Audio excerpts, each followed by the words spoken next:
Alright, welcome to another video, and before we get started, I'd like to take a quick minute to thank all the Patreon supporters and YouTube channel members whose names you see scrolling across the screen right now. They make this financially possible, and without you, I probably wouldn't be here making videos, so thank you. Alright, so we're flying the eSky Eagle, you can see there. It's been a little while since I flew it, and I just kind of thought it was time to take it out and fly it again, pretty much. You can see we're flying kind of early in the morning. Got some pretty low clouds out there. I don't think any of them are within reach and staying under 400 feet at the same time, so we're going to not go for that. But we're just going to go and kind of cruise around and see what we can get into. So we just took off about a minute ago. We've been kind of circling in takeoff mode. Going to switch back to cruise here in just a bit and head out this way, this direction. Cruise. And hopefully there's not going to be a lot of wind or rough air or anything. I see we are getting bumped around a little bit, but not too bad. It's about 10 a.m. right now, and we're kind of starting to get into that daytime heating. You can see kind of some of the sunspots down there on the ground where the sunlight is hitting the ground, and it's going to start some thermal activity here pretty soon. But it shouldn't be anything too crazy to worry about. And hopefully we're able to get a nice flight in before all that becomes an issue later in the day. It's just nice to get the little plane out and fly it again. It's been a little while since I flew the Eagle. I've been kind of focusing on the Swordfish a lot lately, as well as we had some flights with the AR Pro with the V2 Walksnail stuff. And like I said, I just like flying this little plane. It's pretty fun. Pretty neat little cruiser.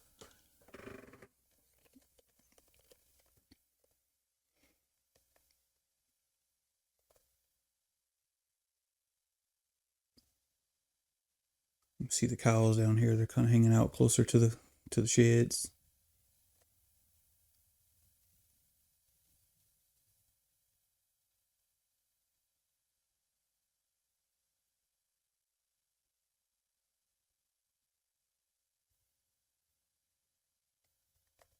A funny thing, yesterday I actually got the T1 Ranger out, and I flew it because I replaced the motor mounts with some 3D printed ones because the stock ones were kind of cracking and breaking like they kind of all tend to do. And I was just going to kind of come around and fly it a bit out here, and I was really blown away at how bad the analog video was after having flown digital Walksnail for a bit now. That was the first time since getting Walksnail that I actually tried to go back to fly something analog. And like, I have to say, like, I wasn't impressed at all. It was really staticky and breaking up pretty bad. And I mean, I could live with the quality, you know what I mean? It has its place as long as you manage your expectations. One thing I really noticed, so as far as image quality, was the OSD. The OSD is big and blocky and takes up too much of the screen, and I wasn't a fan of that. But mainly just the video performance, the signal quality just was terrible. Like, I was barely able to make it out a mile. And I even thought maybe something was wrong with one of my antennas. I actually took the antennas off of the Walksnail receiver and I put them back on my analog receiver. And I thought maybe I damaged a connector or a cable or something in the process. But I flew the Ranger for about 10 minutes, long enough to make sure those motor mounts were going to hold up and do what I wanted them to do. And then I just landed it and got the Swordfish out and flew it. And I put those same antennas back onto the Walksnail receiver, and they work flawlessly. Zero issues. In fact, right down there, I was kind of shooting a gap through those trees, which along the roadway there, which is over a mile away. And I was like right down on the roadway, kind of flying under the trees. And I had really good signal the whole time. It kind of dropped out a little bit, you know, it would kind of dip out while I was behind the trees, but that was pretty much to be expected. Well, I mean, if anything, it worked better than I expected it to. But yeah, I mean, it kind of ruled out any issues with the antennas like I was thinking it might have been. But I'm pretty confident at this point that I'm just going to stick with digital. But I'll fly some of my 1.3 stuff later on at some point and see how that fares. Kind of checking out this little pond down here.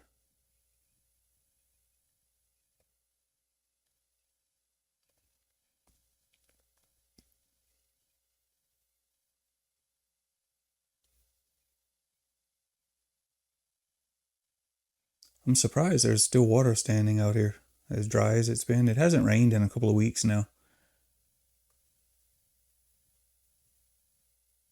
It's like we seem to either get all the rain or none of the rain.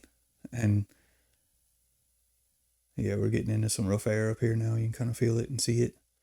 But yeah, we were getting a lot of rain earlier in the month, and for the last week and a half, 2 weeks or so, it just kind of hasn't rained at all. Everything's getting pretty dry.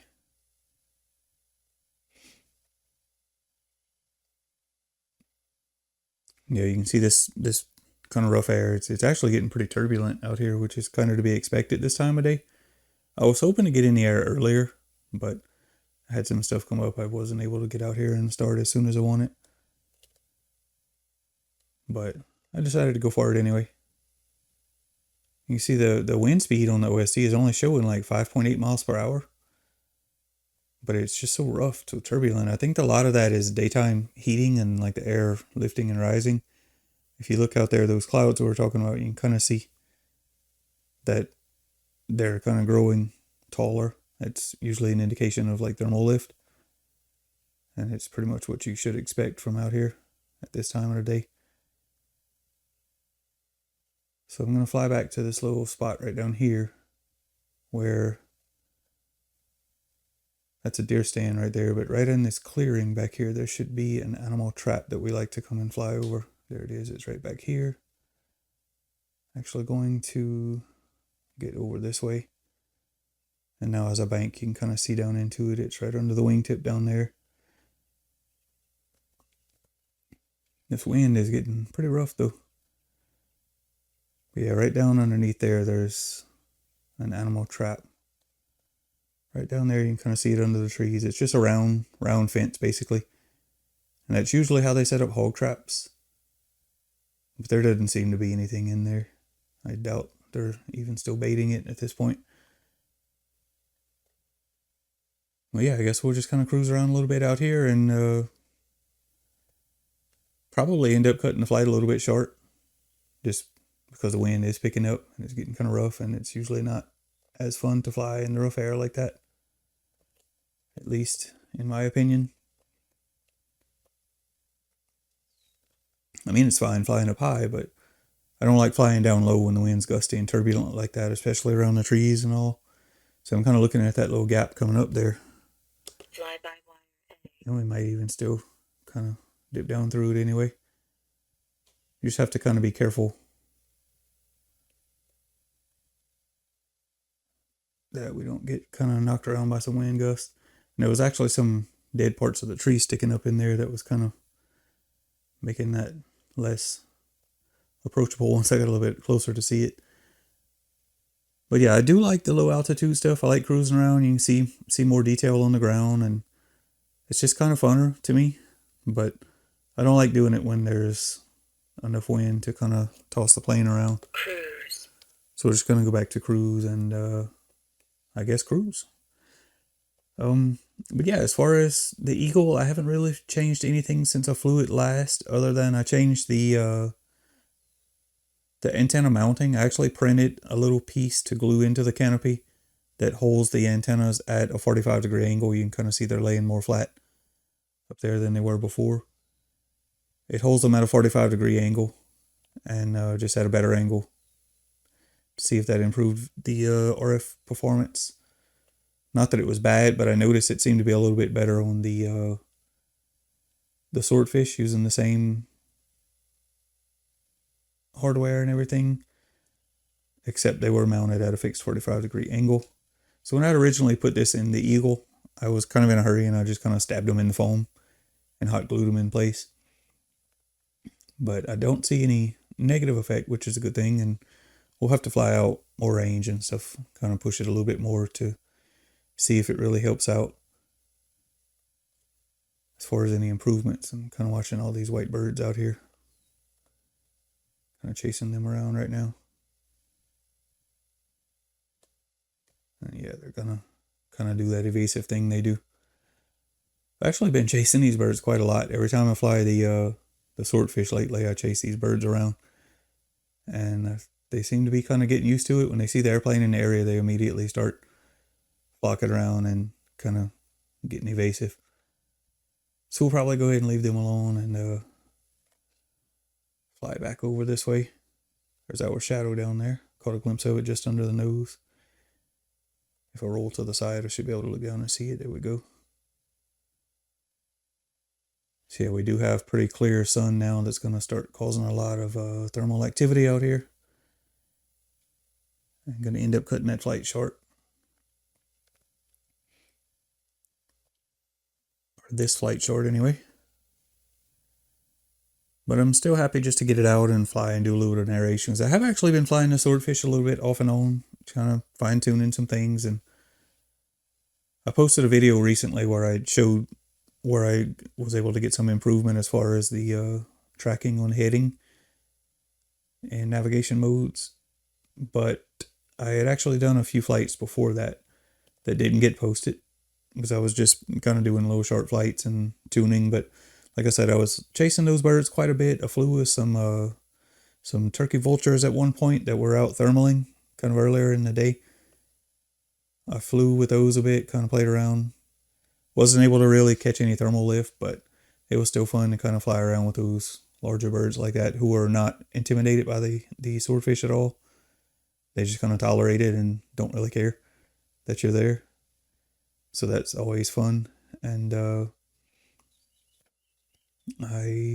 like I said, I was shooting those gaps on the roadway, and we're kind of headed that way now. I don't think we're going to fly down through it with the Eagle, mostly just because of the way the wind's kind of bumping everything around. But we might. We'll see what it looks like when we get there.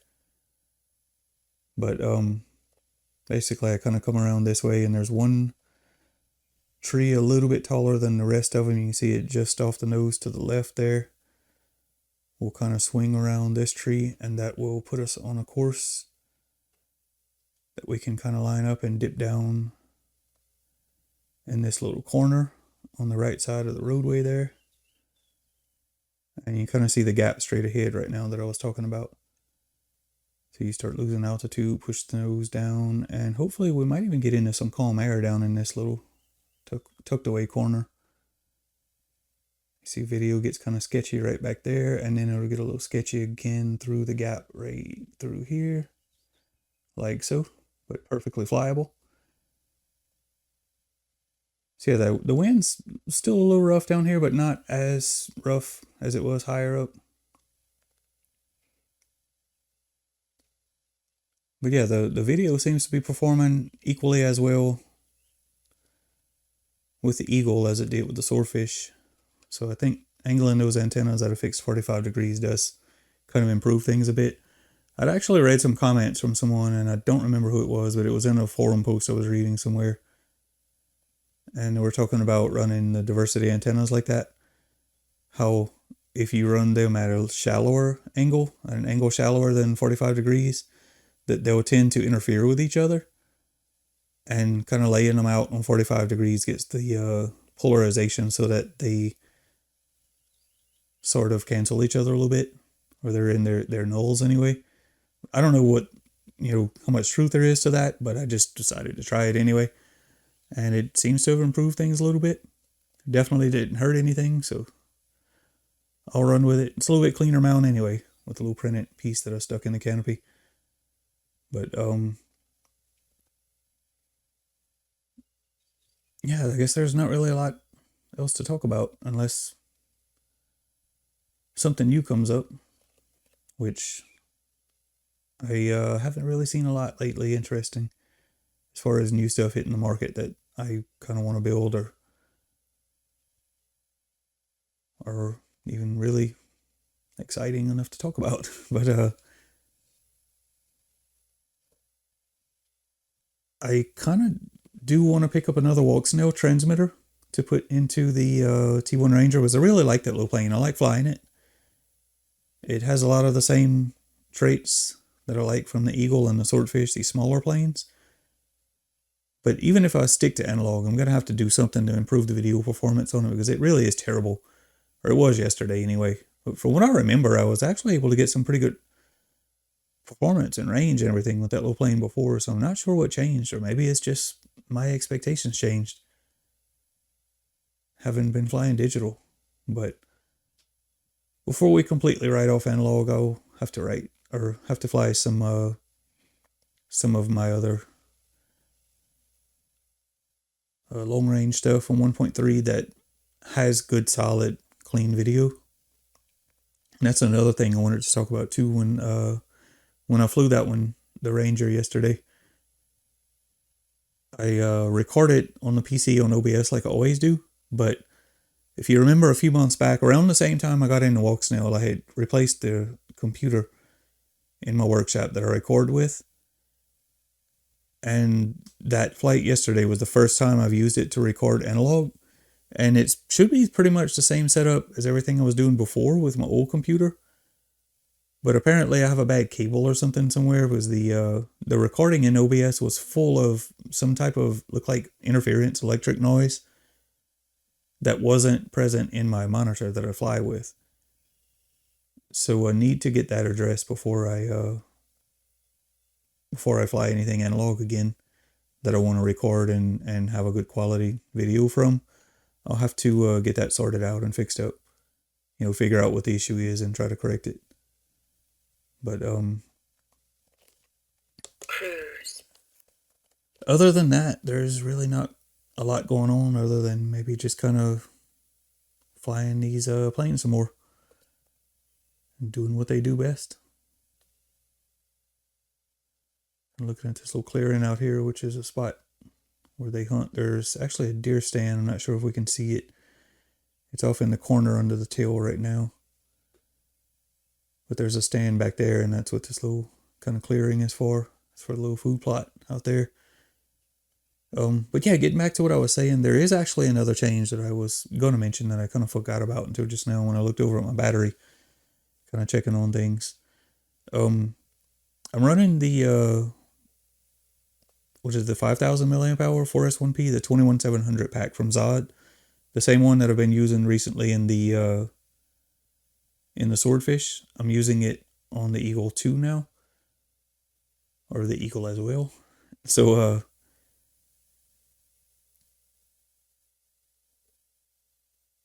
kind of looking at this little road across here. I wasn't aware that road was back here.